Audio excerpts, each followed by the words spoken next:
I have probably like in the last year and a half, like 2 years, I've actually started enjoying getting ready. It went from like being something that I stressed about to something that I like look forward to because it's a quiet time. I have a lot of demands on me during the day, even in the evening. So it's actually probably the only time when I'm like really alone, you know?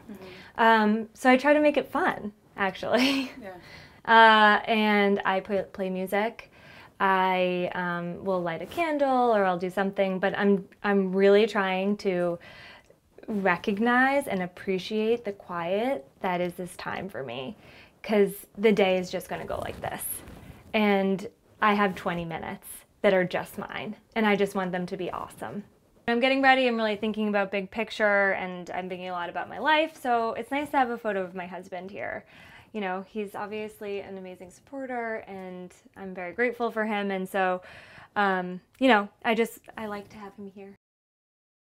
For me, a lot of that has to do with things feeling really clean and organized. My whole house is, you know, pretty clean and organized, and not having a lot of stuff. Very important to me to not feel like I'm surrounded by a lot of stuff. Can you talk a little bit about what you think about when you are finally considering something you want to add to your wardrobe? How do you evaluate that piece of clothing? You know, I really value having really high quality basics, really nice sweaters, really nice pants, you know, like just staple stuff that you're kind of wearing every day. So I am thinking to myself, like, is this something that I'm going to wear every day? I'm looking at it for the quality, looking to make sure that the fabric looks really nice, I'm checking the stitching, you know, I'm making sure that this looks like a really well-made garment. And then I'm also like stopping and I'm asking myself, like, where does this fit in my wardrobe? Like, what does it mix and match with? And then I ask myself, like, what if I walked away from this? Like, would I miss it? Like, would I feel like I'm missing out on something? Yeah. And if I'm able to just put it down and not think about it again, then I don't want it. Yeah. You know, I'm really, really only trying to introduce special, like, wonderful things into my wardrobe. You know, I have candles in here, I have a plant because I just want it to feel like a real space. I don't want it to feel like a closet. To me, this is a room. It's an extension of my home. This mirror means something to me, you know.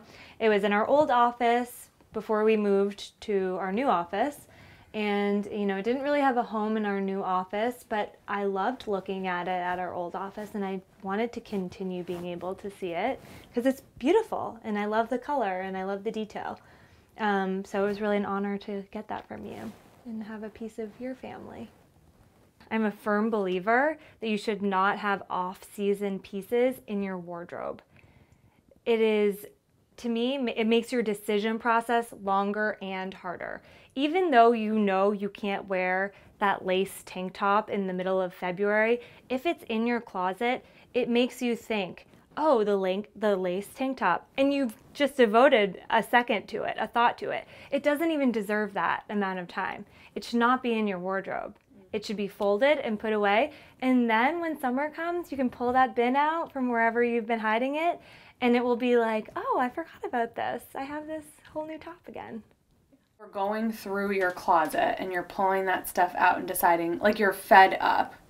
What was that really representative of going on in your life at that point? Like, what was that thing that made you be like, I'm not going to be this person anymore? I wanted to make an impact at the company I was working at, and I wanted to look the part. I wanted to look how I felt inside. Yeah. And that was so important to me.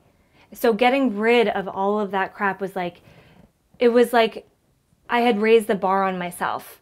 Like, you are going to, you know, you're going to be the best person at work. You're going to be the most, you know, you're going to be the best manager. You're going to be the best marketer. You're going to be, and guess what? You're going to look damn good while you're doing it.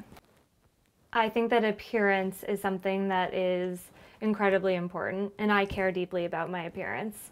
And I think it has a lot to do with just the amount of self-respect that I have for myself. I know that people are going to judge me based on my appearance. It's just the way things are. It's the way that the world works, and we're physical beings. It's natural that we look at each other and make judgments about each other based on our appearances. So, you know, can we fight against that? Only so much. But I do care about my appearance, and I know that if I have a male counterpart over here and I do work and he does the same work, that I'm going to be judged on the work that I do plus my appearance. And he is going to be judged just on that work. And I'm fully aware of that. And that plays in to how I look every day.